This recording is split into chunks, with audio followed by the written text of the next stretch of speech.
ये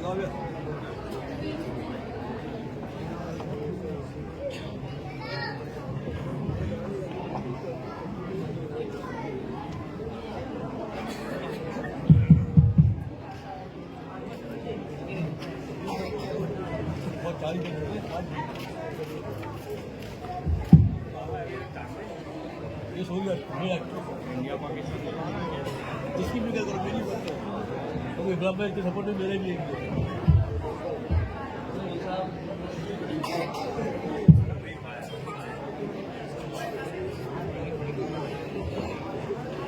मोबाइल हटाओ, जिंदगी बचाओ। स्नैपचैट हटाओ, जिंदगी बचाओ। फ्री फायर हटाओ, जिंदगी बचाओ। आज तो पर पाकिस्तानी सीरियल हटाओ, अपने घरों को बचाओ। यूट्यूब हटाओ, जिंदगी बचाओ। इंस्टाग्राम हटाओ, जिंदगी बचाओ। पबजी हटाओ, जिंदगी बचाओ।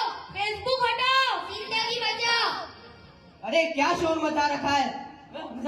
ये बच्चे क्या कर रहे थे? बे ये बच्चे कुछ पोस्टर और बैनर लेकर चीखो पुकार कर रहे थे। वो देख कासिम आ रहा है, उसको पूरे मोहल्ले की खबर रहती है, चल उससे पूछते हैं। और कासिम भाई ये किस चीज का शोर था?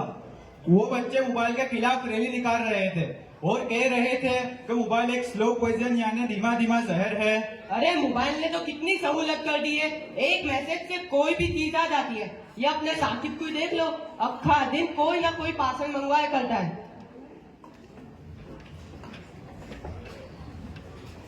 और भाई साकिब अब क्या मंगवाया?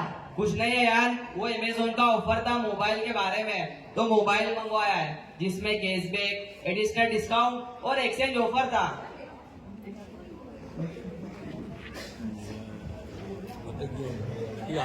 हाँ भाई इधर इधर।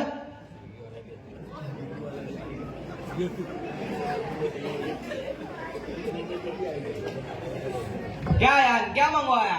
कुछ नहीं भाई, वो भूख लगी थी तो पिज्जा मंगवाया। अरे अयान अभी जो आवाज आई थी वो किस चीज की थी? हाँ कुछ बच्चे बैनर लेके निकले थे, मोबाइल हटाओ जिंदगी बचाओ के नारे लगाते थे। क्या बच्चे मोबाइल के बारे में रैली निकाल रहे थे? हाँ वो बच्चों का कहना था कि मोबाइल अच्छी चीज नहीं है। क्या सही कहना है बच्चों का? नहीं, मोबाइल ने तो कितनी आसानी कर दी है। सही बात है, मोबाइल ने जिंदगी के रास्तों को बहुत आसान कर दिया है। एक काम करते, देखो मौलाना साहब आ रहे हैं, उनसे ही पूछ लेते कि मोबाइल अच्छी चीज है या बुरी।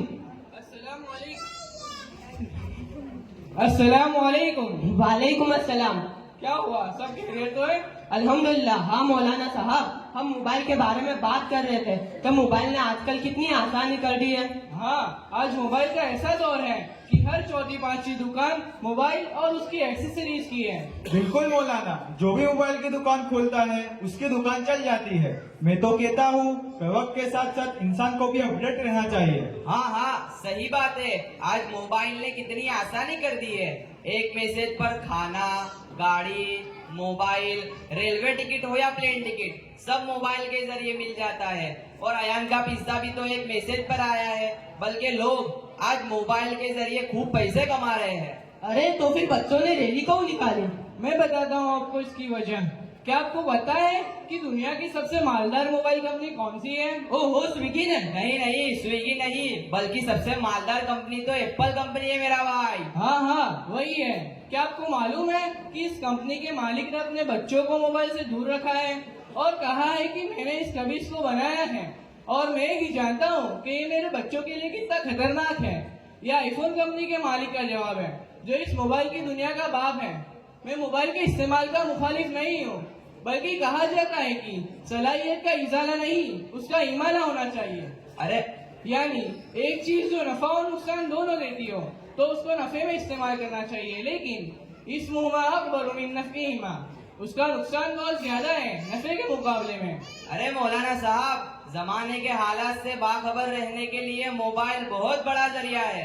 बिल्कुल है, उलमाओं ने तो लिखा है कि जो शख्स जमाने के हालात से बाखबर न रहे वो जाहिल है। कितने उलमाए किराम है जिनका बयानात हम देखते हैं और सुनते हैं, जो फेसबुक, यूट्यूब, इंस्टाग्राम पर मौजूद है, जिनको देखकर और सुनकर कई लोगों ने अमल किया है। मैं तो यहाँ तक कहता हूँ कि आज के जमाने में मोबाइल और सोशल मीडिया दीन की दावत फैलाने का बहुत बड़ा जरिया है। आपकी बात सही है, इसमें बहुत से दीनी फायदे हैं। जैसे आप जिनको जानते भी नहीं हो उनको भी दीन की दावत पहुंचा सकते हो। जहां इसमें दीनी और दुनियावी दोनों फायदे हैं, वहां उसमें कई ज्यादा नुकसान भी है। जब मोबाइल हाथ में होता है तब कुछ भरोसा नहीं होता। जब मोबाइल खुलता है और फुजुल में वक्त बर्बाद करते हैं और बार बार चेक करते हैं कि कुछ आया तो नहीं।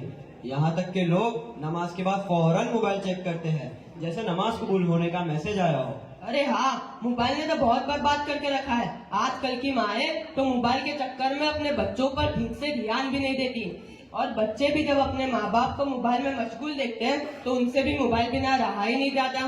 पहले तो माएँ लोरी सुनाकर सुलाती थी, लेकिन आजकल तो मोबाइल हाथ में दे देती है। मगर कुछ भी हो यार, आज इसके फायदे से कोई इनकार नहीं कर सकता, और पूरी दुनिया को सर्च करना बहुत आसान हो गया है कि कर लो दुनिया मुट्ठी में। बिल्कुल, वो देखो हजरत मुफ्ती साहब आ रहे हैं। कल हमारी मस्जिद में उनका मोबाइल के ऊपर बयान हुआ था। अस्सलाम वालेकुम। वालेकुम अस्सलाम। आइए मुफ्ती साहब। क्या हुआ हमजा, पूरे मोहल्ले को लेकर खड़ा है? खैरियत तो है? अल्हम्दुलिल्लाह मुफ्ती साहब, असल में लोग मोबाइल के फायदे बतला रहे थे। मैंने कल आपका बयान सुना था तो थोड़ी तफसील मैंने इनको बतलाई। आप ही मजीद इनसे बात कर लीजिए। क्या हुआ अयान भाई, आपका क्या कहना है? मुफ्ती साहब, क्या मोबाइल के फायदे नहीं है? अरे अयान भाई, मोबाइल के फायदे से इनकार कौन कर रहा है? बल्कि बस आप इतना समझिए कि जैसे दवाइयों पर लिखा होता है कि इन दवाओं को बच्चों की पहुंच से दूर रखें। हालांकि दवाएं तो हर एक के फायदे की चीज है, लेकिन वो उसी के लिए फायदेमंद है जिसको इसकी जरूरत हो। अगर कोई शख्स इसको बगैर जरूरत के खाएगा या इस्तेमाल करेगा तो बजाय फायदे के उसको नुकसान ही होगा। ऐसा एग्जैक्ट सेम मोबाइल का भी मसला है। मुफ्ती साहब, आप इसके नुकसान बतलाइए। तो फिर सुनिए, सबसे ज्यादा हमारा वक्त किसने बर्बाद किया? इसी मोबाइल ने।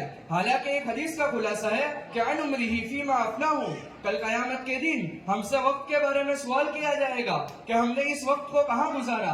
आजकल तो नौजवान तबका रात रात भर मोबाइल में गुजार देता है। बच्चे तो मोबाइल के बगैर सोते तक नहीं। तालीम का नुकसान किसने किया? सेहत किसने बर्बाद की? इसी मोबाइल ने। और एक हदीस का खुलासा है कि तंदुरुस्ती भी एक नेमत है। कल कयामत के दिन हमसे तंदुरुस्ती के बारे में भी सवाल किया जाएगा।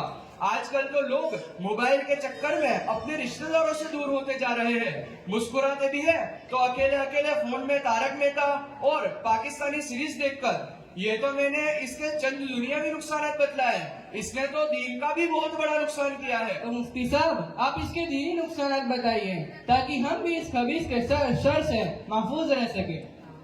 जी हाँ, इस मोबाइल ने तो नौजवान तबके को बेहया और बेगैरत बना दिया है। गंदी फिल्में, फहश वीडियो और तस्वीरें ये मोबाइल लेकर आया है। आज पूरे मोहल्ले के हर आदमी इसकी शिकायत भी करते हैं। इतना ही नहीं, घर की बापर्दा औरतें भी इसके फरेब और धोखे में आ गई है। वो भी वंसवर के यूट्यूब, इंस्टाग्राम और सोशल मीडिया पर आकर रील्स और ब्लॉग बनाने लगी है। हाँ मुफ्ती साहब, ये तो अपनी आंखों से देख रहे हैं। एक हदीस का खुलासा है कि 3 आंखें जहन्नम में नहीं जाएंगी। उनमें से एक वो आंखें जो हराम देखने से रुक गई थी, और एक दूसरी हदीस का खुलासा है कि गलत चीजों को देखना आंखों का जिना करार दिया गया है। और एक हदीस में आता है कि कुर्बे कयामत तक गाना बजाना आम हो जाएगा। आज गाना बजाना इतना आम हो चुका है कि मदारिस और मसाजिद तो छोड़ो, हरम मक्का और मदीना भी इससे महफूज नहीं है। और झूठ तो इसने इतना फैला दिया कि आज कोई भी बात हो, चाहे दीनी या दुनियावी, बगैर तहकीक के ही शेयर की जा रही है। मुफ्ती साहब, आपने सही फरमाया। कुरान मजीद को 1447 साल पूरे हो चुके हैं, लेकिन इसमें ऐसा कुछ नहीं आया जैसे व्हाट्सएप पर आता है अपने लोगों में शेयर करो जन्नत की बसारत मिलेगी। बल्कि ऐसा नहीं आता, 10-20 लोगों को शेयर करो आपकी पगार बढ़ जाएगी। इतना ही नहीं, इस मोबाइल ने तो लोगों के घरों को भी तबाह बर्बाद कर दिया है। एक शोहर को शक था कि उसकी बीवी किसी से चैटिंग कर रही है, तो उसने बस शक की बुनियाद पर ही अपनी बीवी को तलाक दे दिया। अस्तगफिरुल्लाह। आजकल बच्चे और बच्चियां बॉयफ्रेंड और गर्लफ्रेंड बनाने के चक्कर में अपने वालिदैन, भाई बहन और रिश्तेदारों से दूर होते जा रहे हैं। हाँ मुफ्ती साहब, आपने सही फरमाया। आपका बहुत बहुत शुक्रिया मुफ्ती साहब, आपने इस फितने के बारे में हमारी आंखें खोल दी। अब आखिरी में हम बस आपसे इतना ही जानना चाहते हैं कि हम मोबाइल का यूज करें तो करें कैसे? देखिए अयान भाई, आज के दौर में मोबाइल इंसान का ऐसा साथी बन चुका है कि इसको छोड़ा नहीं जा सकता।